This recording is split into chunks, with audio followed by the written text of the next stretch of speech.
Come Saturday night, I'm coming in here to beat his. He gonna come, he gonna be tough, strong, but I'm coming to whoop his. I stand by that. I'm f***ing him up. You gotta think, alright? It's okay. Man, I can't wait to beat this clown, bro. This dude is a clown.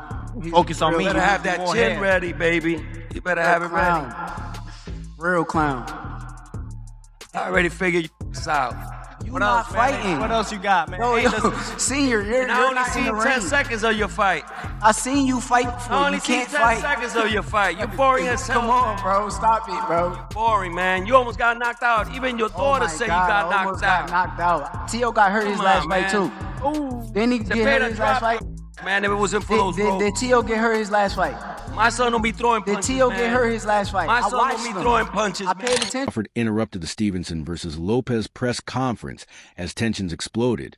Shakur Stevenson and Teofimo Lopez dropped the pleasantries, clashing over pride, ego, and respect in a heated exchange. I think that he did some great things against them guys. I seen a lot of weaknesses in his game too, and something that he said earlier. He said, Tio never lost to a southpaw. Well, I never lost to orthodox. So it ain't no different, but The difference is you never fought no elite fighter. okay, I don't think y'all did either. Oh, so you gotta show it, baby. I don't think pressure's y'all on did you. either. I ain't see. Not on my son. I ain't see Limachenko throw no punches. You for never 6 been on a big rounds. stage like this. I didn't see Limachenko throw punches for You 6 never been rounds. on a big stage like I this. didn't see Limachenko throw punches 'Cause we for 6 froze him. rounds. Okay, you gonna see. We gonna freeze you too. You better not throw the. Things escalated quickly when Teofimo Sr. mentioned breaking codes like Lomachenko and Taylor. Shakur fired back immediately, dismissing those wins, and claiming Teofimo has never faced an elite opponent like him. I see their weakness. That's what I do. You know, we broke the code with with Loma that nobody had ever done. You know, we didn't let him get comfortable in there. You saw that. You know, within like 8 rounds, he didn't know what to do. I did the same thing with Josh Taylor, and we're gonna do the same thing with Shakur. real hard. Man, what do you say to that, bro? Like, do you hear him, bro? I just can't wait to beat him and shut him up, bro. Tio not on this level. Tio is a high-level fighter, but he's not on my level. I'm an elite level fighter, and come January 31st. From there, it spiraled into non-stop verbal chaos. Shakur targeted Teofimo's mental weaknesses, while Teofimo mocked Shakur as boring and overrated. Both sides talked over each other non-stop, turning the press conference into a round 13-style war. 100 times better come fight night against Teofimo Lopez than I was against Cepeda.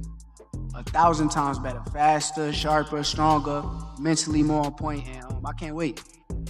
You said a couple of times now you see some holes in Teofimo's game. I know you don't want to give away your game plan at the kickoff press conference, but where are the weaknesses? Where are some of the weaknesses in his game?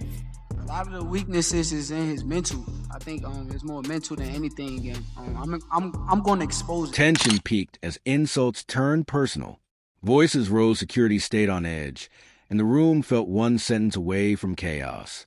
Promoters like Eddie Hearn pushed legacy and greatness, but the fighters had already taken full control of the moment. Thanks for the reminder, Chris. This place is special. I think when this fight was talked about, I think both Shakur and Teofimo Lopez need a huge amount of credit for making this fight. Both of the guys are the respective kings of their division. Teofimo Lopez, the #1 guy at 140. Shakur, the #1 guy at 135. And when I heard about this fight, I didn't expect it to happen.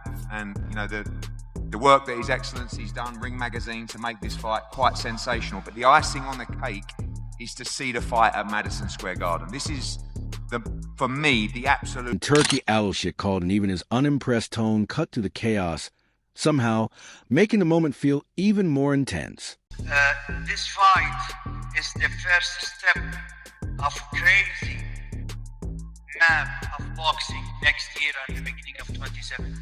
This is not an easy fight. Thank you so much. By the end, both fighters promised domination, humiliation, and silencing the other. The press conference became a raw preview of how personal this fight is, with real animosity spilling over and January 31st feeling completely unavoidable. I don't know. I don't think he can get it done against Shakur when it comes to like, because it's gonna be just a skill match. I don't think he's gonna try to rough Shakur off. And right after the press conference overflowed with emotion and pride, Teofimo Sr. stepped on the mic, and the energy shifted from chaos to calm confidence. It didn't feel like trash talk anymore, but a father outlining a mindset. He brushed off Philly shell imitations and stylistic mimicry, stressing they've seen every look before. His message was clear: no guessing, only preparation.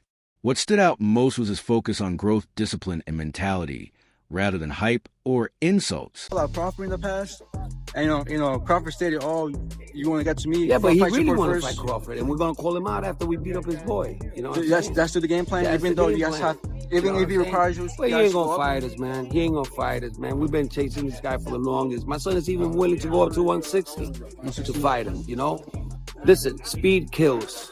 You know what I'm saying? Speed kills, and that's why we're gonna beat Shakur. He ain't faster than us, and we're gonna catch him. Paints Teofimo Lopez as a fighter who evolves by choosing danger over comfort, a powerful narrative whether you buy it or not. He emphasizes legacy over money underdog wins against Lomachenko and Josh Taylor, and constant stylistic evolution. You can hear real belief in every word. It's ambitious and dramatic, but it aligns with how Teofimo's career has unfolded. He confidently dismisses ring size and gimmicks, making it clear they aren't chasing knockouts, but focus on outthinking and outclassing their opponents. We do this for the legacy. So I tell my son, when I told him, let's go after Colmig, let's go after Lomachenko, let's go after Josh Taylor. And all of those three fights, he was the underdog. You know what I'm saying? And big time. I mean, with Josh Taylor, he was like 23 experts said that he was going to lose. So, and he gave an amazing performance, and it wasn't the same as the performance he gave with Barbosa's, like the styles have changed all the time. And that's the scariest part about him, and he comes to entertain. Sure, some Crawford and Canelo comparisons feel like a stretch, but that confidence is part of the package. The takeaway is clear Team Lopez isn't hoping for luck. They truly believe speed adaptability, and pressure can break Shakur's composure. Whether that holds up over 12 rounds is another question. Psychologically, this wasn't empty talk, it was conviction.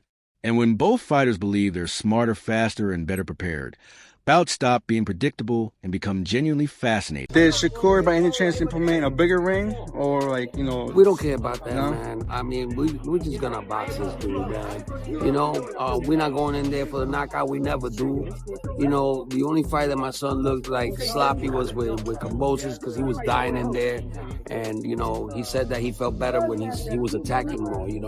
But we never do that. We always box. Right after Teofimo Sr. laid out his mental chess approach, the energy shifted again when Andre Ward and Roy Jones Jr. weighed in, bringing perspective of fighters who've lived in side battles like this. Listening to them, it's clear this is grown man boxing insight. They echoed what many of us felt watching the press conference. These were fighting words, not marketing lines.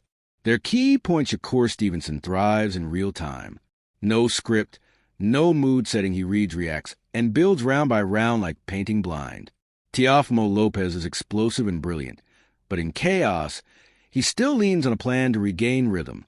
I look at Shakur like a fighter who has a blank canvas. He's got the IQ, he got the experience, and the athleticism, and the skill set where he can paint any type of picture he wants to on a blank canvas.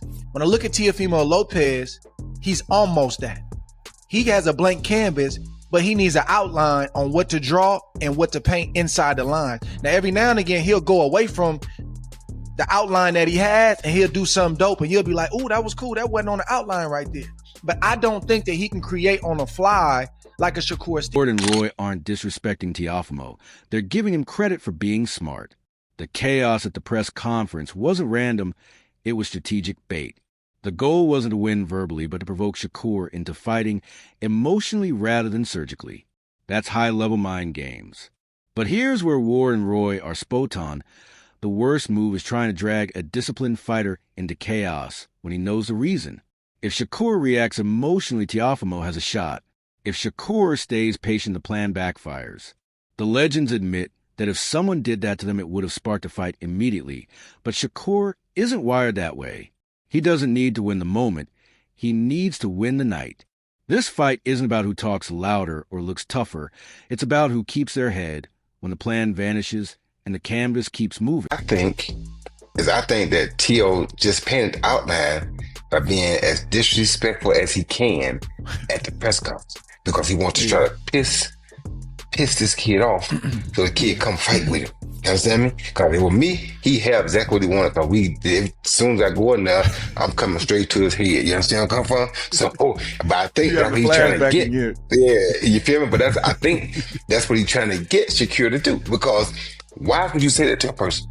What does that have to do with boxing? You feel me? He knows that Shakur has great feet and he's not going to be able to catch Shakur if he lets Shakur take his time to do what he does. So he got to try to make Shakur come in and try to kill him, which is what Right after Ward and Roy broke down the high-level blank canvas versus outline approach, the conversation shifts to something even sharper, first-hand experience.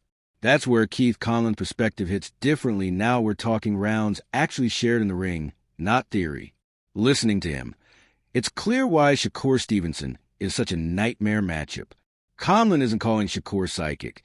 He reads your body like subtitles. A dip here, shoulder turn there. And Shakur already knows your intent before your brain commits. That's not speed, it's processing. What's striking is how casual Conlon makes it sound, as if being 2 or 3 steps ahead is normal. That's why Shakur looks calm while others look stressed. He's not reacting late, he's reacting. Just sparring him and then watching him, I always notice him like, dang, when he, if you really pay attention to when he spar, when he fight, he already know what you're going to throw before you throw it. Not because he's some type of, boxing guru or anything like that, but because he reading your body language. If you dip to this side, I'm already blocking for a possible hook or uppercut. I don't need to worry about a jab or right hand because you're not, like, the probability of you throwing that is not even, But, so just watching him and sparring him, being in the ring with him, it's like, dang, just him understanding what a person could throw based on their body positioning. It always put him like... Hearing that from someone who's actually stood in front of him perfectly confirms what Ward and Roy were saying. Shakur doesn't need chaos, he thrives in clarity. He doesn't rush the picture, he lets it come into focus, and then edits it. Conlon drive the point home by breaking down why Teofimo Lopez, as dangerous as he is, must stay sharp for all 12 rounds. He doesn't disrespect Teofimo at all, calling this a better fight than Shakur's last because Teofimo is athletic, explosive, and always live. But the gap shows in habits like dropping the lead hand for body shots without protection. Tiny things, but against someone who lives off tiny things, they're huge. Conlon points out moments where Teofimo didn't adjust fast enough in past fights, and you can see how Shakur would exploit that.